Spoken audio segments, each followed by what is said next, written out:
Hi friends, welcome to my YouTube channel. ಇವತ್ತು ನೋಡಿ ನಾನು ಕಿಚಡಿ ಅಥವಾ ಖಾರ ಪೊಂಗಲ್ ಅಂತಾರಲ್ಲ ಅದು ಮಾಡಿ ತೋರಿಸ್ತೀನಿ ನೋಡಿ. ಅದಕ್ಕೆ ಅರ್ಧ ಗ್ಲಾಸ್ ಹೆಸರುಬೇಳೆ ಹಾಕಿ ಹುರ್ಕೊಂಡಿದ್ದೀನಿ. ಅದಕ್ಕೆ ಹಸಿಮೆಣಸಿನ್ಕಾಯಿ ಸ್ವಲ್ಪ ಶೇಂಗಾ ಹಾಕ್ಕೊಂಡು ಒಗ್ಗರಣೆ ಹಾಕ್ಕೊಂಡು ಹುರಿದಿದ್ದೀನಿ. ಈಗ ಚೆನ್ನಾಗಿ ಫ್ರೈ ಆದ ನಂತರ ಈರುಳ್ಳಿ ಹಾಕೋಬೇಕು, ಸ್ವಲ್ಪ ಬೆಳ್ಳುಳ್ಳಿ ಹಾಕೋಬೇಕು, ಕರಿಬೇವು, ಒಂದೆರಡು ಹಸಿಮೆಣಸಿನ್ಕಾಯಿ, ಒಂದು ಅರ್ಧ ಗ್ಲಾಸು ಹೆಸರುಬೇಳೆ ಹಾಕ್ಕೊಂಡು ಹುರಿದಿದ್ದೀನಿ. ಈಗ ಬೆಳ್ಳುಳ್ಳಿ ಹಾಕ್ತಾಯಿದ್ದೀನಿ ನೋಡಿ. ಈಗ ಈರುಳ್ಳಿ ಹಾಕ್ತಾಯಿದ್ದೀನಿ ನೋಡಿ. ಈರುಳ್ಳಿ ಹಾಕಿ ಕೂಡ ಸ್ವಲ್ಪ ಫ್ರೈ ಮಾಡಬೇಕು ನೋಡಿ. ಚೆನ್ನಾಗಿ ಫ್ರೈ ಆಯಿತು. ಗೋಡಂಬಿ ಹಾಕ್ತಾರೆ, ಗೋಡಂಬಿ ಖಾಲಿಯಾಗಿತ್ತು, ಅದಕ್ಕೆ ನಾನು ಶೇಂಗಾ ಹಾಕಿದ್ದೀನಿ. ಅದರ ಬದಲಾಗಿ ಗೋಡಂಬಿನ ಹಾಕ್ಕೊಳ್ಬೋದು ನೀವು. ಒಂದು ಅರ್ಧ ಸ್ಪೂನ್ ಮೆಣಸು ಹಾಕಿದ್ದೀನಿ ನೋಡಿ. ಸ್ವಲ್ಪ ಅರಿಶಿನ ಪುಡಿ ಹಾಕಿದ್ದೀನಿ. ಆಮೇಲೆ ನಂತರ ಒಂದು ಮುಕ್ಕಾಲು ಗ್ಲಾಸು, ಚಿಕ್ಕ ಗ್ಲಾಸಿಂದ ಕಾಫಿ ಕುಡಿಯೋ ಗ್ಲಾಸಿಂದ ಮುಕ್ಕಾಲು ಗ್ಲಾಸು ಅಕ್ಕಿ, ಅದನ್ನು ತೊಳೆದು ಕ್ಲೀನ್ ಮಾಡಿಟ್ಟಿದ್ದೀನಿ, ಅದನ್ನು ಹಾಕ್ಕೊಳ್ತೀನಿ.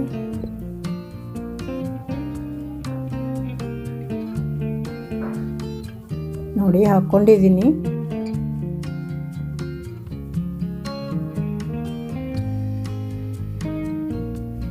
ಈಗ ಎಲ್ಲ ಚೆನ್ನಾಗಿ ಮಿಕ್ಸ್ ಮಾಡಬೇಕು ಅಕ್ಕಿನೂ ಕೂಡ.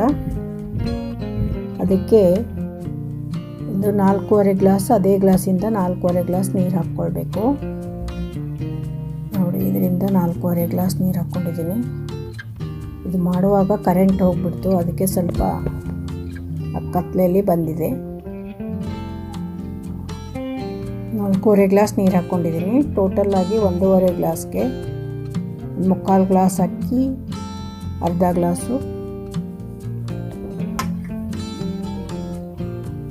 ಗ್ಲಾಸು ಹೆಸರುಬೇಳೆ, ಅದನ್ನು ಮುಕ್ಕಾಲೇ ಅಂದ್ಕೊಳ್ಳಿ. ಇದು ಟೋಟಲಾಗಿ 1.5 ಗ್ಲಾಸು.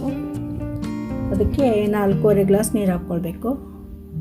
ಇನ್ನು ಮೆತ್ತಗೆ ಬೇಕನ್ನೋರು 5 ಗ್ಲಾಸ್ ಕೂಡ ಹಾಕ್ಕೋಬೋದು. ನಾನು 4.5 ಗ್ಲಾಸ್ ಹಾಕ್ಕೊಂಡಿದ್ದೀನಿ. ರುಚಿಗೆ ತಕ್ಕಷ್ಟು ಉಪ್ಪು ಹಾಕಿದ್ದೀನಿ ನೋಡಿ. ಈಗ ಕುಕ್ಕರ್ ಮುಚ್ಚಳ ಮುಚ್ಚಿ ಒಂದು 5 ವಿಸಿಲ್ ತಗೋಬೇಕು.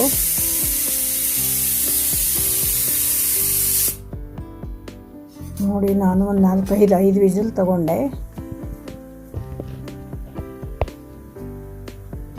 ತುಂಬಾ ಬೇಗ ಆಗುತ್ತೆ. ಬಿಸಿ ಬಿಸಿ ತಿನ್ನೋಕ್ಕೆ ಚೆನ್ನಾಗಿರುತ್ತೆ ಚಳಿಗಾಲದಲ್ಲಿ. ಇದ್ರ ಜೊತೆಗೆ ಹಪ್ಪಳ ಸಂಡಿಗೆ ಏನಾದರೂ ಕರಿಬೇಕು, ಡೀಪ್ ಫ್ರೈ ಮಾಡಿಕೊಂಡ್ರೆ ತುಂಬ ಚೆನ್ನಾಗಿರುತ್ತೆ ನೋಡಿ. ನಾನು ಒಂದು ಪ್ಲೇಟ್ಗೆ ಸರ್ವ್ ಮಾಡಿಕೊಂಡು ಊಟ ಮಾಡ್ತೀನಿ. ಈಗ ನೋಡಿ ಎಷ್ಟು ಚೆನ್ನಾಗಿ ಮೆತ್ತಗಾಗಿದೆ ನೋಡಿ.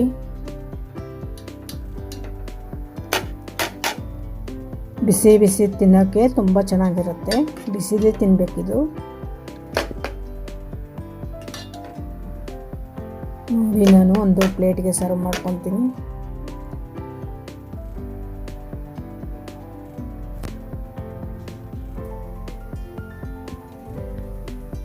ಚಳಿಗಾಲದಲ್ಲಿ ತುಂಬ ಚೆನ್ನಾಗಿರುತ್ತೆ. ಕೋಲ್ಡೋದಾಗಿರುತ್ತಲ್ಲ, ಈ ಥರ ಮಾಡಿ ತಿಂದರೆ ತುಂಬ ಚೆನ್ನಾಗಿರುತ್ತೆ. ಹಾಗೆ ನಾನು ಸಂಡಿಗೆ ಕರಿತಾ ಇದ್ದೀನಿ.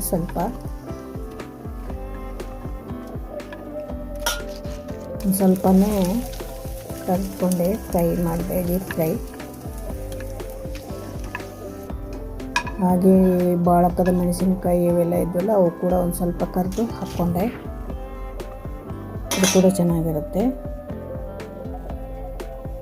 ನೋಡಿ. ಮೆಣಸಿನ್ಕಾಯಿ ಇದು ಬೇಸಿಗೆಯಲ್ಲೇ ಮಾಡಬೇಕು ಇವನ್ನೆಲ್ಲ, ಏಕೆಂದರೆ ಒಣಗ್ಸೋಕ್ಕೆ ಚೆನ್ನಾಗಿರಬೇಕು ಬಿಸಿಲು ನೋಡಿ. ಎಲ್ಲ ಸಂಡಿಗೆ ಕರ್ಕೊಂಡೆ ನೋಡಿ. ಈಗ ಅನ್ನದ ಜೊತೆಗೆ ಹಾಕ್ಕೊಂಡು ತಿಂದರೆ ತುಂಬ ಚೆನ್ನಾಗಿರುತ್ತೆ.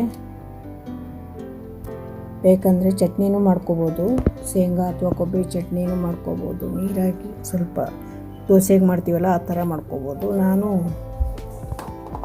ಚಟ್ನಿ ಏನು ಮಾಡ್ಕೊಳ್ಳೋದು ಅಂತ ಟೈಮ್ ಆಗುತ್ತಂತ ಬರೀ ಶೇಂಗಾದ ಪೌಡರ್ ಇತ್ತು, ಚಟ್ನಿ ಪೌಡರು, ಅದನ್ನೇ ಹಾಕ್ಕೊಂಡು ಸ್ವಲ್ಪ ಉಪ್ಪಿನಕಾಯಿ ಹಾಕ್ಕೊಂಡು ಊಟ ಮಾಡಿದೆ. ತುಂಬ ಚೆನ್ನಾಗಿತ್ತು. ನೋಡಿ ಇದು 10 ಮಿನಿಟ್ಸಲ್ಲೇ ಮಾಡ್ಬೋದು. ಇದು ತುಂಬ ಈಸಿ. ಹಾಗೆ ಒಂದು ಉಪ್ಪಿನಕಾಯಿ ಹಾಕ್ಕೊಂಡೆ, ನಿಂಬೆಕಾಯಿ. ನನ್ನ ಮಾವಿನಕಾಯಿಗಿಂತ ನಿಂಬೆಕಾಯಿನೇ ಇಷ್ಟ. ನೋಡಿ ತುಂಬ ಸೂಪರಾಗಿದೆ. ಬಿಸಿ ಬಿಸಿ ತಿನ್ನೋಕ್ಕೆ ತುಂಬ ಚೆನ್ನಾಗಿರುತ್ತೆ. ನೀವು ಮಾಡಿ ನೋಡಿ. ಹಾಗೆ ನನ್ನ ಚಾನಲ್ನ ಸಪೋರ್ಟ್ ಮಾಡಿ. ಇಲ್ಲ, ನನ್ನ ವಿಡಿಯೋ ಇಷ್ಟ ಆಯಿತು ಎಲ್ಲರೂ ಕಮೆಂಟ್ ಮಾಡಿ. ಈಗ ಬೆಂಗಳೂರಲ್ಲಿ ತುಂಬ ಚಳಿ ಇದೆ, ವೆದರ್ ತುಂಬ ಕೂಲಾಗಿದೆ. ಆದ್ದರಿಂದ ಎಲ್ರಿಗೂ ಟೀ, ಕಾಫಿ, ಬಜ್ಜಿ ಈ ಥರ ತಿನ್ನಬೇಕಂತ ಅನ್ನಿಸ್ತಾ ಇರುತ್ತೆ. ಯಾರಿಗೆಲ್ಲ ನನ್ನ ಚಾನಲ್ಲು ಇಷ್ಟ ಆಗಿದೆ ಎಲ್ಲರೂ ಸಪೋರ್ಟ್ ಮಾಡಿ. Thank you so much. ಮತ್ತೆ ಸಿಗೋಣ.